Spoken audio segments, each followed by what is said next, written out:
ನಮಸ್ತೆ. 10ನೇ ತರಗತಿಯ ಎಲ್ಲ ಮಕ್ಕಳಿಗೂ ಐಸಿಟಿ ತರಗತಿಗೆ ಮತ್ತೊಮ್ಮೆ ಸ್ವಾಗತ. ಕಳೆದ ಅಧ್ಯಾಯದಲ್ಲಿ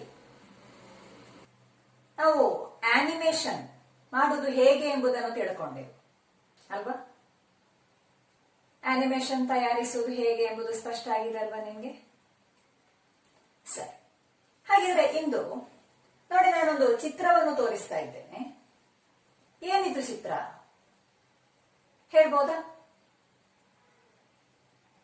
ಹೌದು, ಮೊತ್ತ ಮೊದಲ ಕಂಪ್ಯೂಟರ್ ಆದ ಅನಾಲಿಟಿಕಲ್ ಎಂಜಿನ್ ನ ಪ್ರಧಾನ ಭಾಗವಾಗಿದೆ. ಇದನ್ನು ಯಾರು ಕಂಡು ಹಿಡಿದ್ರು ಅಂತ ಗೊತ್ತಿದೆಯಾ? ಹೌದು, ಕಂಪ್ಯೂಟರಿನ ಪಿತಾಮಹ ಅಥವಾ ಫಾದರ್ ಆಫ್ ಕಂಪ್ಯೂಟರ್ ಎಂದು ಕರೆಯಲ್ಪಡುವಂತಹ ಚಾರ್ಲ್ಸ್ ಬಾಬೇಜ್ ಅವರು ನಿರ್ಮಿಸಿದಂತಹ ಮೊತ್ತ ಮೊದಲ ಕಂಪ್ಯೂಟರ್ನ ಪ್ರಧಾನವಾದಂತಹ ಭಾಗವಾಗಿದೆ. ಇದನ್ನು ಉಗಿಯನ್ನು ಉಪಯೋಗಿಸಿ ಕಾರ್ಯವೆಸಗುವಂತೆ ಮಾಡಲಿಕ್ಕೆ ಪ್ರಯತ್ನಿಸಿದ್ರು. ಇದರ ಆಕಾರದಲ್ಲಿ, ರಚನೆಯಲ್ಲಿ ಎಷ್ಟೊಂದು ಭಿನ್ನವಾಗಿದೆ ನೋಡಿ. ಇಂದಿನ ಕಂಪ್ಯೂಟರಿಗೂ ಇದಕ್ಕೂ ಎಷ್ಟೊಂದು ವ್ಯತ್ಯಾಸ ಅಲ್ವಾ? ಹಾಗಿದ್ರೂ ಇದನ್ನು ಮೊತ್ತ ಮೊದಲ ಕಂಪ್ಯೂಟರ್ ಎಂದು ಕರೆಯಲು ಕಾರಣವೇನಾಗಿರ್ಬೋದು?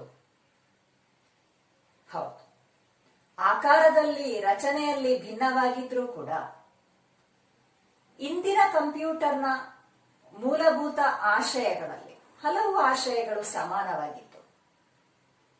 ಇದರ ಆಶಯಗಳು ಮತ್ತು ಇಂದಿನ ಕಂಪ್ಯೂಟರ್ನ ಮೂಲಭೂತ ಆಶಯಗಳು ಸಮಾನವಾಗಿವೆ. ಅಂದ್ರೆ ಇದಕ್ಕೆ ಒಂದು ಪ್ರೋಗ್ರಾಮ್ ಕೂಡ ಇತ್ತು. ಅಂದಿನ ಪ್ರಸಿದ್ಧ ಗಣಿತಶಾಸ್ತ್ರಜ್ಞೆಯಾದಂತಹ ಆಡಾ ಬೈರನ್ ಅವರಿಗೆ ಆ ಕಾರ್ಯವನ್ನು ನೀಡಿದ್ರು. ಆದ್ರೂ ಇದು ಪ್ರಾಯೋಗಿಕವಾಗಿ ಈ ಮೊತ್ತ ಮೊದಲ ಕಂಪ್ಯೂಟರ್, ಈ ಅನಾಲಿಟಿಕಲ್ ಎಂಜಿನ್ ಎಂಬುದು ಯಶಸ್ವಿ ಆಗಲಿಲ್ಲ. ಸುಮಾರು 120 ವರ್ಷಗಳ ಬಳಿಕ ಇದರಲ್ಲೇ ಸ್ವಲ್ಪ ಬದಲಾವಣೆಗಳನ್ನು ಮಾಡಿದಂತಹ ಒಂದು ಕಂಪ್ಯೂಟರ್ ಅನ್ನು ನಿರ್ಮಿಸಿದ್ರು. ಅದನ್ನು ENIAC, ENIAC, electronic numerical ಇಂಟಗ್ರೇಟರ್ and computer ಎಂಬ ಹೆಸರಿನಲ್ಲಿ ಕರೆಯಲ್ಪಡುವಂತಹ ಕಂಪ್ಯೂಟರ್ ಅನ್ನು ಕಂಡುಹಿಡಿದ್ರು. ಆರಂಭದ ಹಂತದಲ್ಲಿ ಸಂಕೀರ್ಣವಾದಂತಹ ಹಲವು ರೀತಿಯ ಗಣಿತ ಕ್ರಿಯೆಗಳಿಗೆ ಈ ಕಂಪ್ಯೂಟರ್ ಅನ್ನು ಉಪಯೋಗಿಸ್ತಾ ಇದ್ರು. ಬಳಿಕ ಕಂಪ್ಯೂಟರ್ನ ಈ ವಿಜ್ಞಾನವು ವಿಕಾಸ ಹೊಂದಿದರ ಪರಿಣಾಮವಾಗಿ ಹಲವು ಅಗತ್ಯಗಳಿಗೆ ಕಂಪ್ಯೂಟರ್ ಅನ್ನು ಉಪಯೋಗಿಸಲಿಕ್ಕೆ ಆರಂಭಿಸಿದ್ರು. ಹಾಗೆ ಇಂದು ಕೂಡ ನಾವು ಕಂಪ್ಯೂಟರ್ ಅನ್ನು ಹಲವಾರು ಅಗತ್ಯಗಳಿಗೆ ಉಪಯೋಗಿಸುವುದಿಲ್ವಾ? ಹಾಗಿದ್ರೆ ಈ ಹಲವು ಅಗತ್ಯಗಳಿಗೆ ನಾವು ಉಪಯೋಗಿಸುವಂತಹ ಕಂಪ್ಯೂಟರ್, ಅದರ ಭಾಗಗಳು ಯಾವುವು, ಅದು ಯಾವ ರೀತಿ ಕಾರ್ಯವೆಸಗ್ತದೆ ಎಂಬುದನ್ನು ತಿಳಿಬೇಕಂತ ತೋರುವುದಿಲ್ವಾ? ಸರಿ, ಹಾಗಿದ್ರೆ ಇಂದು ನಾವು ಕಂಪ್ಯೂಟರ್ನ ಕಾರ್ಯವೆಸಗುವಿಕೆ ಹೇಗೆ ಎಂಬುದನ್ನು ತಿಳಿಯೋಣ. ಅದಕ್ಕಾಗಿ ನೋಡಿ, ನಿಮ್ಮ 10ನೇ ಅಧ್ಯಾಯವಾದ ಕಂಪ್ಯೂಟರ್ನ ಕಾರ್ಯವೆಸಗುವಿಕೆ, ಆಪರೇಟಿಂಗ್ ಸಿಸ್ಟಮ್ಸ್ ಎಂಬ ಅಧ್ಯಾಯವನ್ನು ನೋಡೋಣ. ಸರಿ, ಇಂದು ನಾವು ಹಲವು ಅಗತ್ಯಗಳಿಗೆ ಕಂಪ್ಯೂಟರ್ ಅನ್ನು ಉಪಯೋಗಿಸ್ತೇವೆ ಅಂತ ಈಗ ತಾನೇ ನಾವು ಹೇಳಿದೆ. ನಿಮಗೆ ಗೊತ್ತಿದೆ, ನೀವು ಈಗಾಗಲೇ ಯಾವುದಕ್ಕೆಲ್ಲ ಕಂಪ್ಯೂಟರ್ ಅನ್ನು ಉಪಯೋಗಿಸ್ತೀರಿ? ಹೌದು, ಒಂದು ಡಾಕ್ಯುಮೆಂಟ್ ಅಥವಾ ರಿಪೋರ್ಟ್ ಅನ್ನು ತಯಾರಿಸುವುದಕ್ಕಾಗಿ ಲಿಬರ್ ಆಫೀಸ್ ರೈಟರ್ ಅಲ್ಲಿ ನಾವು ಯಾವ ರೀತಿ ರಿಪೋರ್ಟ್ ಅನ್ನು ತಯಾರಿಸುವುದು ಅಂತ ತಿಳ್ಕೊಂಡಿದ್ದೇವೆ. ಅದೇ ರೀತಿ ಚಿತ್ರಗಳನ್ನು, ಬ್ಯಾನರ್ಗಳನ್ನು ಇತ್ಯಾದಿಗಳನ್ನು ತಯಾರಿಸುವುದು ಹೇಗೆ ಅಂತ ತಿಳ್ಕೊಂಡೆವು. ಕಂಪ್ಯೂಟರ್ ಅನ್ನು ಉಪಯೋಗಿಸಿ ಆನಿಮೇಷನ್ ಅನ್ನು ತಯಾರಿಸಲಿಕ್ಕೂ, ಅದೇ ರೀತಿ ಆಡಿಯೋ ಶಬ್ದದ ಫೈಲ್ಗಳನ್ನು ಎಡಿಟ್ ಮಾಡುವುದಕ್ಕೆ, ಹೀಗೆ ಹಲವಾರು ಅಗತ್ಯಗಳಿಗಾಗಿ ಕಂಪ್ಯೂಟರ್ ಅನ್ನು ಉಪಯೋಗಿಸ್ತೇವೆ. ನಮ್ಮ ಇಂದಿನ ಕಂಪ್ಯೂಟರ್ನಲ್ಲಿ ಈ ಪ್ರತಿಯೊಂದು ಅಗತ್ಯಗಳಿಗೆ ನಾವು ಕಂಪ್ಯೂಟರ್ ಅನ್ನು ಉಪಯೋಗಿಸಬೇಕಿದ್ರೆ ಆ ಪ್ರತಿಯೊಂದಕ್ಕೂ ಪ್ರತ್ಯೇಕವಾದಂತಹ ಸಾಫ್ಟ್ವೇರ್ಗಳು ಇರಬೇಕು. ಇಂತಹ ಸಾಫ್ಟ್ವೇರ್ಗಳನ್ನು ಅಪ್ಲಿಕೇಶನ್ ಸಾಫ್ಟ್ವೇರ್ಗಳು ಅಂತ ಹೇಳ್ತೇವೆ. ನಾವು ಉಪಯೋಗಿಸುವಂತಹ ಕಂಪ್ಯೂಟರ್ನಲ್ಲಿರುವಂತಹ ಅಪ್ಲಿಕೇಶನ್ ಸಾಫ್ಟ್ವೇರ್ಗಳು ಯಾವುದೆಲ್ಲ ಅಂತ ಹೇಳ್ಬೋದಾ? ಕೆಲವು ಉದಾಹರಣೆಗಳನ್ನು ಹೇಳ್ಬೋದಾ? ಹೌದು ನೋಡಿ, ಮೊದಲನೇದಾಗಿ ಟೆಕ್ಸ್ಟ್ ಪ್ರಾಸೆಸ್ ಮಾಡಲು ನೋಡಿ ಅಪ್ಲಿಕೇಶನ್ ಆಫೀಸ್ ನಲ್ಲಿ ಹೋದ್ರೆ ನಮಗೆ ನೋಡಿ ಬೇರೆ ಬೇರೆ ಸಾಫ್ಟ್ವೇರ್ಗಳು ಲಭ್ಯವಿದೆ.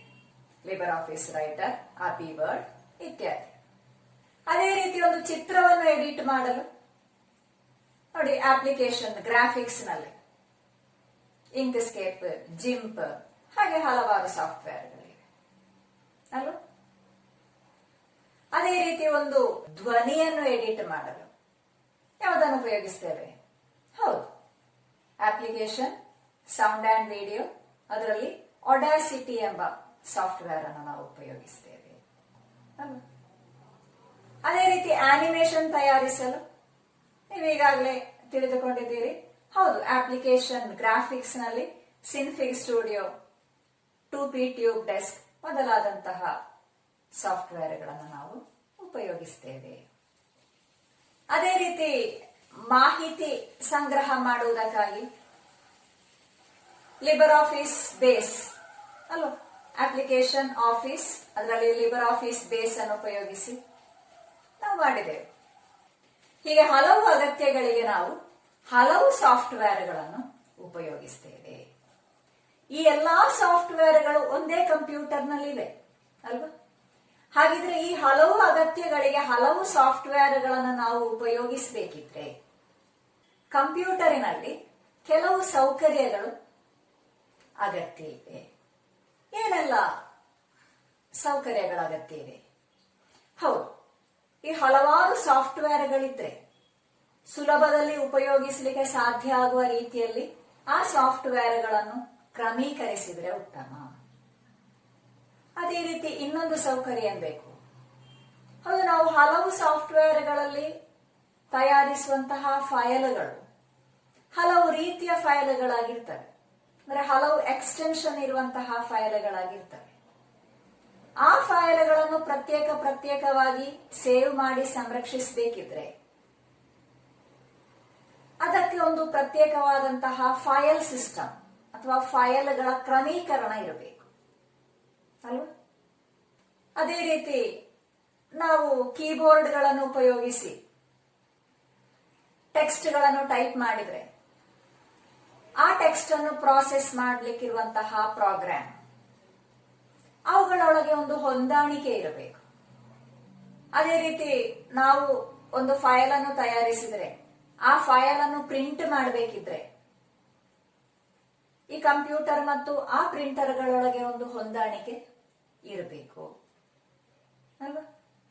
ಈ ಎಲ್ಲಾ ಕಾರ್ಯಗಳನ್ನು ಮಾಡುವುದಕ್ಕಾಗಿ ನಾವು ಇಂದು ಉಪಯೋಗಿಸುವಂತಹ ಕಂಪ್ಯೂಟರ್ಗಳಲ್ಲಿ ಒಂದು ಸಾಮಾನ್ಯ ಚಟುವಟಿಕಾ ವ್ಯವಸ್ಥೆ ಇದೆ. ಅದನ್ನು ನಾವು ಆಪರೇಟಿಂಗ್ ಸಿಸ್ಟಮ್ ಅಂತ ಹೇಳ್ತೀವಿ. ಉದಾಹರಣೆಗೆ ನಮ್ಮ ಕಂಪ್ಯೂಟರ್ಗಳಲ್ಲಿ ಇನ್ಸ್ಟಾಲ್ ಆಗಿರುವಂತಹ ಗ್ಲೂ ಲಿನಕ್ಸ್ ಎಂಬುದು ಇಂತಹ ಒಂದು ಆಪರೇಟಿಂಗ್ ಸಿಸ್ಟಮ್ ಆಗಿದೆ. ಈ ರೀತಿಯ ಹಲವಾರು ಆಪರೇಟಿಂಗ್ ಸಿಸ್ಟಮ್ಗಳಿವೆ. ವ್ಯಾಪಾರ ಮಳಿಗೆಗಳಲ್ಲಿ ಅಥವಾ ಇತರ ಸಂಸ್ಥೆಗಳಲ್ಲಿ ಉಪಯೋಗಿಸುವಂತಹ ಕಂಪ್ಯೂಟರ್ಗಳಲ್ಲಿ ನಾವು ಉಪಯೋಗಿಸುವಂತಹ ಗ್ನೂ ಲಿನಕ್ಸ್ ಎಂಬ OS ಆಪರೇಟಿಂಗ್ ಸಿಸ್ಟಮ್ ಅನ್ನು ಉಪಯೋಗಿಸಬೇಕಾಗಿಲ್ಲ. ಅಂತಹ ಕಡೆ ಅವರು ಮೈಕ್ರೋಸಾಫ್ಟ್ ವಿಂಡೋಸ್ ಆ ರೀತಿಯ ಹಲವಾರು ಆಪರೇಟಿಂಗ್ ಸಿಸ್ಟಮ್ಗಳನ್ನು ಉಪಯೋಗಿಸ್ತಾರೆ. ಕೆಲವೊಂದು ಸಂದರ್ಭದಲ್ಲಿ ಒಂದೇ ಕಂಪ್ಯೂಟರ್ನಲ್ಲಿ ಒಂದಕ್ಕಿಂತ ಹೆಚ್ಚು ಆಪರೇಟಿಂಗ್ ಸಿಸ್ಟಮ್ಗಳನ್ನು ಅಥವಾ OS ಗಳನ್ನು ಉಪಯೋಗಿಸ್ತಾರೆ. ನೋಡಿದ್ದೀರಾ? ಒಂದೇ ಕಂಪ್ಯೂಟರ್ನಲ್ಲಿ ಉದಾಹರಣೆಗೆ ಗ್ನೂ ಲಿನಕ್ಸ್ ಮತ್ತು ಮೈಕ್ರೋಸಾಫ್ಟ್ ವಿಂಡೋಸ್ ಅನ್ನು ಒಂದೇ ಕಂಪ್ಯೂಟರ್ನಲ್ಲಿ ಉಪಯೋಗಿಸಿದ್ದು ನೋಡಿದ್ದೀರಾ? ನೋಡಿ, ನಾವೊಂದು ಸರ್ಚ್ ಎಂಜಿನ್ ಅಲ್ಲಿ ವಿಕಿಪೀಡಿಯಾದಲ್ಲಿರುವಂತಹ ಲಿಸ್ಟ್ ಆಫ್ ಆಪರೇಟಿಂಗ್ ಸಿಸ್ಟಮ್ಸ್ ಎಂಬುದನ್ನು ಓಪನ್ ಮಾಡಿ ನೋಡೋಣ. ಹಲವಾರು ಆಪರೇಟಿಂಗ್ ಸಿಸ್ಟಮ್ ಕಾಣ್ತಾ ಇಲ್ವಾ? ನೋಡಿ, ಅದರಲ್ಲಿ ಮೊದಲನೆಯದು ಪ್ರೊಪ್ರೇಟರಿ ತಗೊಟ್ಟಿದ್ದಾರೆ. ಅದರಲ್ಲಿ ಹಲವಾರು ಭಾಗಗಳಿವೆ. ಅದರ ನಂತರ ನಾನ್ ಪ್ರೊಪ್ರೇಟರಿ, ಅದರಲ್ಲಿಯೂ ಹಲವಾರು ವಿಧದವುಗಳಿವೆ ಅಲ್ಲ. ಏನಿದು ಪ್ರೊಪ್ರೇಟರಿ, ನಾನ್ ಪ್ರೊಪ್ರೇಟರಿ ಅಂದ್ರೆ? ಪ್ರೊಪ್ರೇಟರಿ ಅಂದ್ರೆ ನಾನ್ ಫ್ರೀ ಅಥವಾ ಕ್ಲೋಸ್ಡ್ ಸೋರ್ಸ್ ಕೋಡ್. ನಾನ್ ಪ್ರೊಪ್ರೇಟರಿ ಅಂದ್ರೆ ಓಪನ್ ಸೋರ್ಸ್ ಕೋಡ್ ಅಥವಾ ಫ್ರೀ ಸೋರ್ಸ್ ಕೋಡ್. ಅದರ ಬಗ್ಗೆ ಹೆಚ್ಚಿನ ಮಾಹಿತಿಯನ್ನು ಇದೇ ಅಧ್ಯಾಯದ ಮುಂದಿನ ಭಾಗದಲ್ಲಿ ನಾವು ನೋಡೋಣ. ನಾವು ಉಪಯೋಗಿಸ್ತಾ ಇರುವಂತಹ ಈ ಗ್ಲೂ ಲಿನಕ್ಸ್ ಎಂಬುದು ಯಾವುದರಲ್ಲಿದೆ ನೋಡಿ? ನಾನ್ ಪ್ರೊಪ್ರೇಟರಿಯಲ್ಲಿದೆ ಅಲ್ವಾ? ಸರಿ, ಹಾಗಿದ್ರೆ ನಿಮ್ಮ ಟೆಕ್ಸ್ಟ್ ಬುಕ್ಕಿನಲ್ಲಿ ಒಂದು ಪಟ್ಟಿಯನ್ನು ನೀಡಿದ್ದಾರೆ. ಅದರಲ್ಲಿ ಕೆಲವು ಆಪರೇಟಿಂಗ್ ಸಿಸ್ಟಮ್ಗಳ ಹೆಸರನ್ನು ನೀಡಿದ್ದಾರೆ.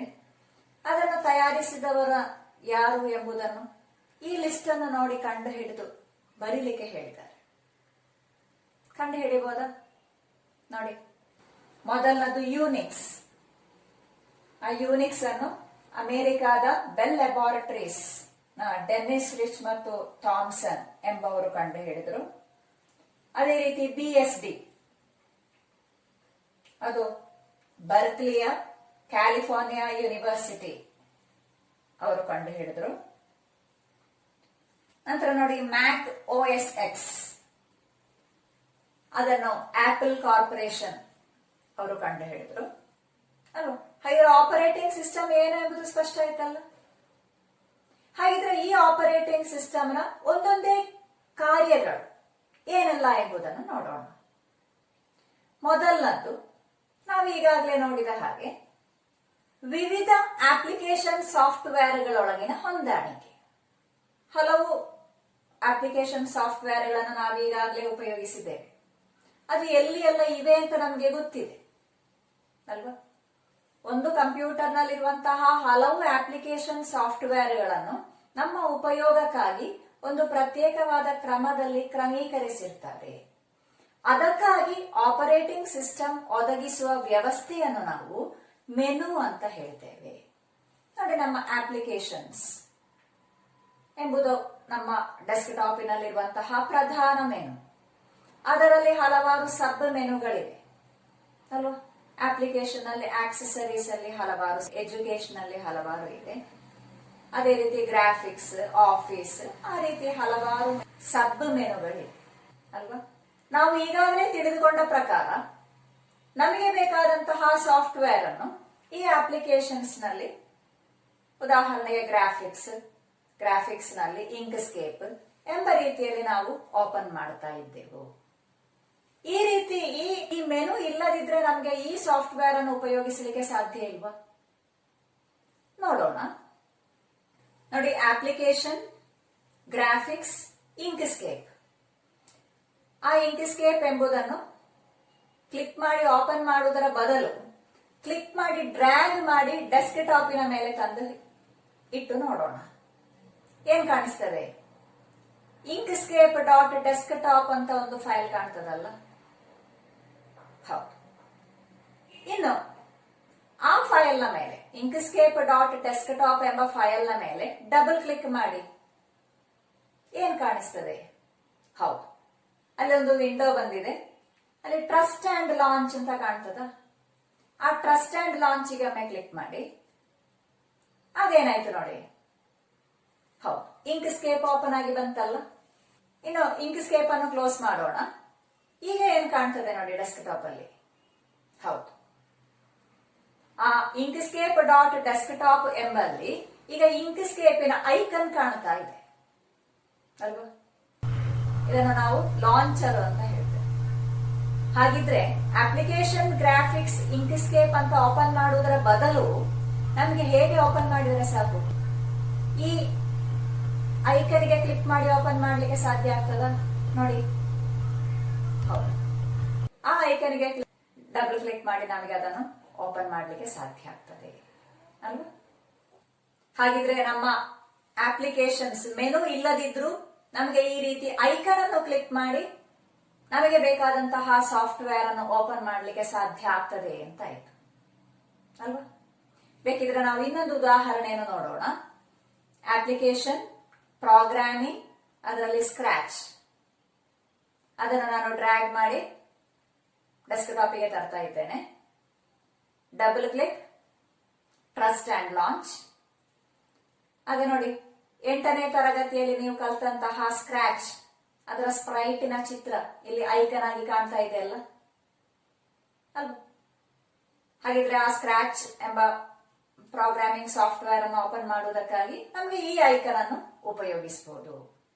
ಇದಲ್ಲದೆ ಇನ್ನು ಬೇರೆ ಏನಾದರೂ ವಿಧಾನಗಳಿವೆಯೋ ನೋಡಿ. ಇನ್ನೊಂದು ವಿಧಾನ, ಈ ಸ್ಕ್ರಾಚಿನ ಐಕನ್ ಇದೆಯಲ್ಲ, ಅದರ ಮೇಲೆ ನಾವು ರೈಟ್ ಕ್ಲಿಕ್ ಮಾಡಿ ಅದರ ಪ್ರಾಪರ್ಟೀಸ್ ಅನ್ನು ನೋಡೋಣ. Right click, properties. ನೋಡಿ, ಪ್ರಾಪರ್ಟೀಸ್ ವಿಂಡೋ ಓಪನ್ ಆಗಿ ಬಂದಿದೆ. ಅದರಲ್ಲಿ ಕಮಾಂಡ್ ಅಂತ ಇದೆಯಲ್ಲ, ಈ ಕಮಾಂಡ್ ಅನ್ನು ಕಾಪಿ ಮಾಡೋಣ. Select, right click, copy. ಇನ್ನು ಈ ಕಮಾಂಡ್ ಅನ್ನು ನಮಗೆ ಟರ್ಮಿನಲ್ ಓಪನ್ ಮಾಡಿ ಅದರಲ್ಲಿ ಕೊಟ್ಟು ನೋಡೋಣ. ಹೇಗೆ ಟರ್ಮಿನಲ್ ಓಪನ್ ಮಾಡೋದು? ಹೌದು, ರೈಟ್ ಕ್ಲಿಕ್, ಓಪನ್ ಟರ್ಮಿನಲ್. ಅಲ್ಲಿ ನಾವು ಈಗಾಗಲೇ ಕಾಪಿ ಮಾಡಿ ಇಟ್ಟಿದ್ದೇವೆ, ಇಲ್ಲಿ ಪೇಸ್ಟ್ ಮಾಡಿದ್ರೆ ಸಾಕು. Right click, paste. ಪೇಸ್ಟ್ ಆಯ್ತಲ್ಲ. ಇನ್ನು ಎಂಟರ್. ಏನಾಯ್ತು? ಓಪನ್ ಆಗಿ ಬಂತಲ್ಲ, ನಮ್ಮ ಸ್ಕ್ರಾಚ್ ಎಂಬ ಸಾಫ್ಟ್ವೇರ್ ಓಪನ್ ಆಯ್ತಲ್ಲ. ಹಾಗಿದ್ರೆ ಈ ರೀತಿಯು ನಮಗೆ ಕಮಾಂಡ್ ಅನ್ನು ಉಪಯೋಗಿಸಿ ಕೂಡ ನಮಗೆ ಅಥವಾ ಯಾವುದೇ ಸಾಫ್ಟ್ವೇರ್ ಅನ್ನು ಓಪನ್ ಮಾಡಬಹುದಲ್ಲ. ಹೌದು. ಹಾಗೆ ನಮಗೆ ಡೆಸ್ಕ್ಟಾಪಿನಲ್ಲಿ ಇರುವಂತಹ ಪ್ರಧಾನ ಮೆನುವನ್ನು ಉಪಯೋಗಿಸಿ ಯಾವುದೇ ಸಾಫ್ಟ್ವೇರ್ ಅನ್ನು ಓಪನ್ ಮಾಡಬಹುದು. ಅದೇ ರೀತಿ ಲಾಂಚರ್ ಅನ್ನು ಉಪಯೋಗಿಸಿಯೂ ಕಮಾಂಡ್ ಅನ್ನು ಉಪಯೋಗಿಸಿಯೂ ನಮಗೆ ಸಾಫ್ಟ್ವೇರ್ ಅನ್ನು ಓಪನ್ ಮಾಡಬಹುದು ಅಂತ ಸ್ಪಷ್ಟ ಆಯ್ತಲ್ಲ. ಈಗಿನ ಆಧುನಿಕ ಆಪರೇಟಿಂಗ್ ಸಿಸ್ಟಮ್ಗಳಲ್ಲಿ ಮೆನುಗಳಿರುವುದಿಲ್ಲ, ಈ ರೀತಿ ಐಕನ್ಗಳು ಮಾತ್ರ ಇರ್ತವೆ. ಉದಾಹರಣೆಗೆ ಸ್ಮಾರ್ಟ್ ಫೋನ್ಗಳಲ್ಲಿ ನೋಡಿ, ಒಂದು ಫೋನಿನ ಚಿತ್ರವನ್ನು ನೋಡಿ, ಅದರಲ್ಲಿ ಹಲವು ಅಪ್ಲಿಕೇಶನ್ ಸಾಫ್ಟ್ವೇರ್ಗಳಿಗೆ ಒಂದೊಂದು ಐಕನ್ಗಳಿವೆ. ಆ ಐಕನ್ ಅನ್ನು ಕ್ಲಿಕ್ ಮಾಡಿ ನಾವು ಒಂದೊಂದೇ ಸಾಫ್ಟ್ವೇರ್ಗಳನ್ನು ಉಪಯೋಗಿಸ್ತೇವೆ ಅಲ್ವಾ. ಹಾಗಿದ್ರೆ ನಾವು ಆಪರೇಟಿಂಗ್ ಸಿಸ್ಟಮ್ನಲ್ಲಿ ಹಲವು ಅಪ್ಲಿಕೇಶನ್ಗಳೊಳಗಿರುವಂತಹ ಹೊಂದಾಣಿಕೆ ಯಾವ ರೀತಿ ಅಂತ ನೋಡಿದೆವು.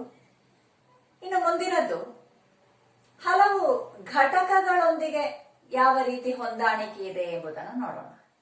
ನಮ್ಮ ಆಪರೇಟಿಂಗ್ ಸಿಸ್ಟಮ್ಗೆ ಹಾರ್ಡ್ವೇರ್ ಘಟಕಗಳೊಳಗಿನ ಹೊಂದಾಣಿಕೆ ಹೇಗಿದೆ ಎಂಬುದನ್ನು ನೋಡೋಣ.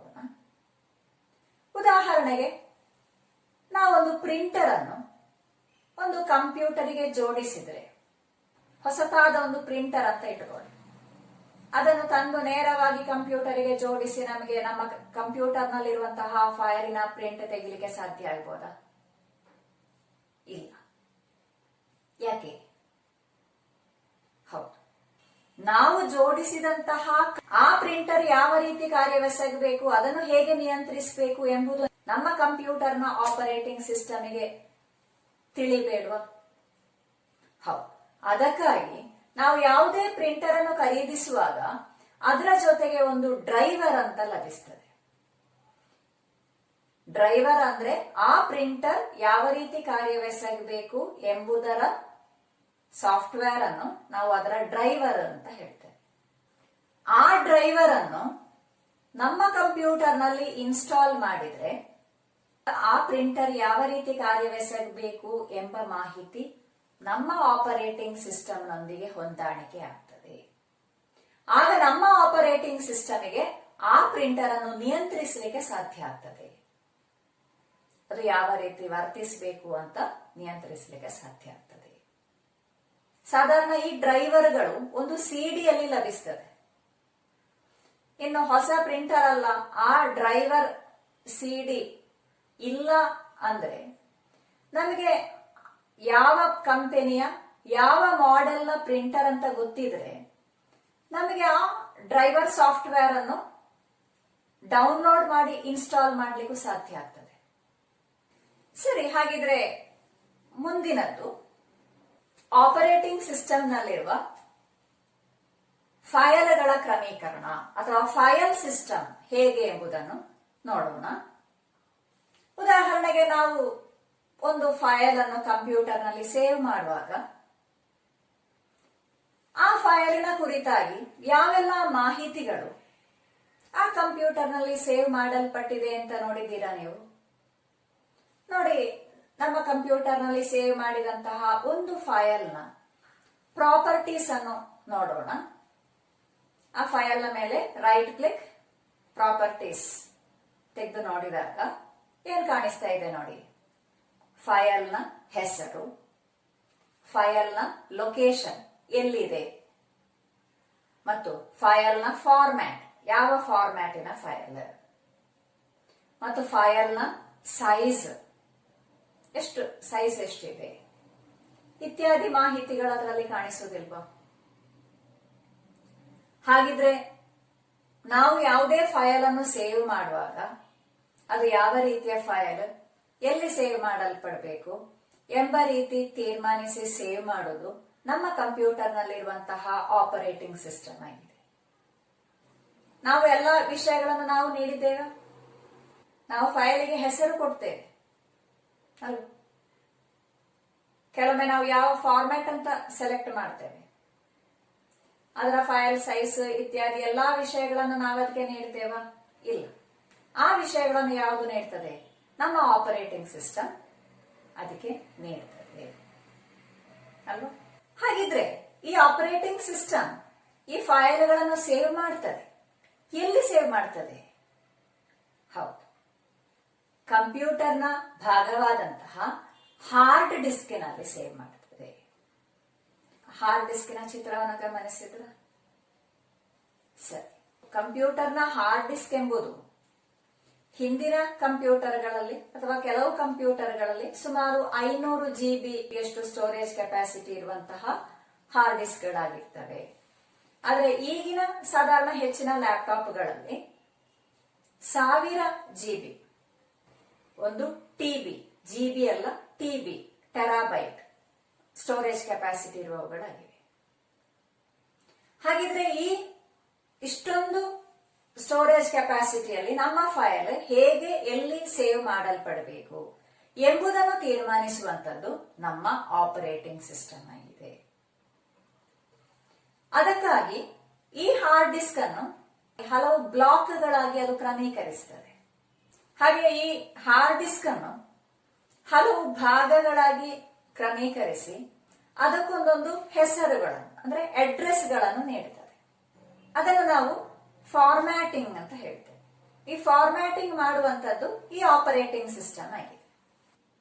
ಈ ರೀತಿಯಲ್ಲಿ ಪ್ರತಿಯೊಂದು ಆಪರೇಟಿಂಗ್ ಸಿಸ್ಟಮಿಗೆ ಹೊಂದಾಣಿಕೆಯಾಗುವ ರೀತಿಯಲ್ಲಿ ಹಾರ್ಡ್ ಡಿಸ್ಕ್ ಅನ್ನು ಬ್ಲಾಕ್ಗಳನ್ನಾಗಿ ಮಾಡಿ ಅಡ್ರೆಸ್ ಅನ್ನು ನೀಡುತ್ತಾರೆ. ಪ್ರತಿಯೊಂದು ಆಪರೇಟಿಂಗ್ ಸಿಸ್ಟಮ್ ಅದಕ್ಕೆ ಸೂಕ್ತವಾದಂತಹ ರೀತಿಯಲ್ಲಿ ಹಾರ್ಡ್ ಡಿಸ್ಕ್ ಅನ್ನು ಫಾರ್ಮ್ಯಾಟ್ ಮಾಡಿರುವುದನ್ನು ಅದರ ಫೈಲ್ ಸಿಸ್ಟಮ್ ಅಂತ ಹೇಳ್ತೇವೆ. ಪ್ರತಿಯೊಂದು ಆಪರೇಟಿಂಗ್ ಸಿಸ್ಟಮ್ನ ಫೈಲ್ ಸಿಸ್ಟಮ್ ಉಳಿದವುಗಳಿಗಿಂತ ಭಿನ್ನವಾಗಿರಬಹುದು. ನೋಡಿ, ಕೆಲವು ಆಪರೇಟಿಂಗ್ ಸಿಸ್ಟಮ್ಗಳ ಫೈಲ್ ಸಿಸ್ಟಮ್ಗಳನ್ನು ಇಲ್ಲಿ ನೀಡಿದ್ದಾರೆ. ಒಂದನೇದು ಗ್ನೂ ಲಿನಕ್ಸಿನದ್ದು ext3 ಮತ್ತು ext4. ಅದೇ ರೀತಿ ಮೈಕ್ರೋಸಾಫ್ಟ್ ವಿಂಡೋಸಿನದ್ದು FAT32 ಮತ್ತು NTFS. ಅದೇ ರೀತಿ ಆಪಲ್ ಮ್ಯಾಕ್ OS X ಅದರಲ್ಲಿರುವಂತಹ ಫೈಲ್ ಸಿಸ್ಟಮ್ಗಳು HPFS ಮತ್ತು HPFS+. ಹಾಗಿದ್ರೆ ನಾವು ನಮ್ಮ ಆಪರೇಟಿಂಗ್ ಸಿಸ್ಟಮಿನ ಫೈಲ್ ಸಿಸ್ಟಮ್ ಹೇಗೆ ಅಂತ ನೋಡಿದೆ. ನಾವು ಆಗ ನೋಡಿದ ಹಾಗೆ ಕೆಲವು ಕಂಪ್ಯೂಟರ್ಗಳಲ್ಲಿ ಒಂದಕ್ಕಿಂತ ಹೆಚ್ಚು OSಗಳು ಅಥವಾ ಆಪರೇಟಿಂಗ್ ಸಿಸ್ಟಮ್ಗಳಿರ್ತವೆ. ಉದಾಹರಣೆಗೆ ಗ್ನೂ ಲಿನಕ್ಸ್ ಮತ್ತು ಮೈಕ್ರೋಸಾಫ್ಟ್ ವಿಂಡೋಸ್ ಅನ್ನು ನಾವು ಒಂದೇ ಕಂಪ್ಯೂಟರ್ ಅಲ್ಲಿ ಉಪಯೋಗಿಸ್ತೇವೆ. ಹಾಗಿದ್ರೆ ಈ ಎರಡು ರೀತಿಯ ಫೈಲ್ ಸಿಸ್ಟಮ್ ಅದರಲ್ಲಿ ಇರಬೇಕಲ್ವಾ? ಅಂತಹ ಸಂದರ್ಭಗಳಲ್ಲಿ ನಾವು ಹಾರ್ಡ್ ಡಿಸ್ಕ್ ಅನ್ನು ವಿವಿಧ ಭಾಗಗಳಾಗಿ ವರ್ಗೀಕರಿಸ್ತೇವೆ. ಅದನ್ನು ನಾವು ಪಾರ್ಟಿಷನ್ಗಳು ಅಂತ ಹೇಳ್ತೇವೆ. ಹಾರ್ಡ್ ಡಿಸ್ಕ್ ಅನ್ನು ವಿವಿಧ ಭಾಗಗಳಾಗಿ ಪಾರ್ಟಿಷನ್ಗಳಾಗಿ ಬದಲಾಯಿಸುವಂತ. ಆಗ ಒಂದೊಂದು ಭಾಗದಲ್ಲಿ ಒಂದೊಂದು OS ಅನ್ನು, ನಮಗೆ ಇನ್ಸ್ಟಾಲ್ ಮಾಡಲಿಕ್ಕೆ ಸಾಧ್ಯ ಆಗ್ತದೆ. ಅದರ ಫೈಲ್ ಸಿಸ್ಟಮ್ ಅನ್ನು ಆ ಭಾಗಗಳಲ್ಲಿ ಅಳವಡಿಸಲಿಕ್ಕೆ ಸಾಧ್ಯ ಆಗ್ತದೆ. ಈ ಪಾರ್ಟಿಷನ್ ಎಂಬುದು ಒಂದಕ್ಕಿಂತ ಹೆಚ್ಚು ಓಎಸ್ ಇದ್ರೆ ಮಾತ್ರ ಅಲ್ಲ, ಕೆಲವೊಮ್ಮೆ ಫೈಲ್ಗಳನ್ನು ಪ್ರತ್ಯೇಕ ವಿಭಾಗಗಳಾಗಿ ಸ್ಟೋರ್ ಮಾಡುವುದಕ್ಕಾಗಿಯೂ ನಾವು ಪಾರ್ಟಿಷನ್, ಹಾರ್ಡ್ ಡಿಸ್ಕ್ ಅನ್ನು ಪಾರ್ಟಿಷನ್ ಮಾಡ್ತೇವೆ. ಹಾಗಿದ್ರೆ ನಮ್ಮ ಕಂಪ್ಯೂಟರಿನ ಹಾರ್ಡ್ ಡಿಸ್ಕ್ ನ ಪಾರ್ಟಿಷನ್ ಹೇಗಿದೆ ಅಂತ ನಾವು ತಿಳಿಯುವುದು ಹೇಗೆ? ಹೌದು, ನೋಡಿ, ಅಪ್ಲಿಕೇಶನ್ಸ್, ಆಕ್ಸೆಸರೀಸ್, ಅದರಲ್ಲಿ ಡಿಸ್ಕ್ ಎಂಬುದನ್ನು ಓಪನ್ ಮಾಡಿದ್ರೆ ನೋಡಿ, ಅಲ್ಲಿ ನಿಮ್ಮ ಕಂಪ್ಯೂಟರ್ ನಲ್ಲಿರುವಂತಹ ಹಾರ್ಡ್ ಡಿಸ್ಕ್ ಅನ್ನು ತೋರಿಸ್ತದೆ. 500 GB ಹಾರ್ಡ್ ಡಿಸ್ಕ್ ಅಂತ ಈ ಕಂಪ್ಯೂಟರ್ ಅಲ್ಲಿ ತೋರಿಸ್ತಾ ಇದೆ. ಅದಕ್ಕೆ ಕ್ಲಿಕ್ ಮಾಡಿದಾಗ ನೋಡಿ, ಅದರಲ್ಲಿರುವಂತಹ ಹಾರ್ಡ್ ಡಿಸ್ಕ್ ನ ಪಾರ್ಟಿಷನ್ ತೋರಿಸ್ತದಲ್ವಾ. ಅದರ ಕೆಳಗೆ ನೋಡಿ, ಅದರ ಹೆಸರುಗಳು, ಅದರ ಸೈಜ್ ಇತ್ಯಾದಿಗಳು, ಎಲ್ಲ ವಿಚಾರಗಳನ್ನು, ಯಾವ ಟೈಪ್ ಇತ್ಯಾದಿ ವಿಚಾರಗಳಲ್ಲಿ ಕೊಡ್ಲಿಲ್ವಾ? ಹಾಗಿದ್ರೆ ನಿಮ್ಮ ಟೆಕ್ಸ್ಟ್ ಬುಕ್ಕಿನಲ್ಲಿ ಒಂದು ಪಟ್ಟಿಯನ್ನು ನೀಡಿದ್ದಾರೆ. ಅದರಲ್ಲಿ ನಿಮ್ಮ ಕಂಪ್ಯೂಟರಿನ ಹಾರ್ಡ್ ಡಿಸ್ಕಿನ ಪಾರ್ಟಿಷನ್ ಏನು ಎಂಬುದನ್ನು ಈ ರೀತಿ ಓಪನ್ ಮಾಡಿ ಬರಿಬಹುದಲ್ವಾ?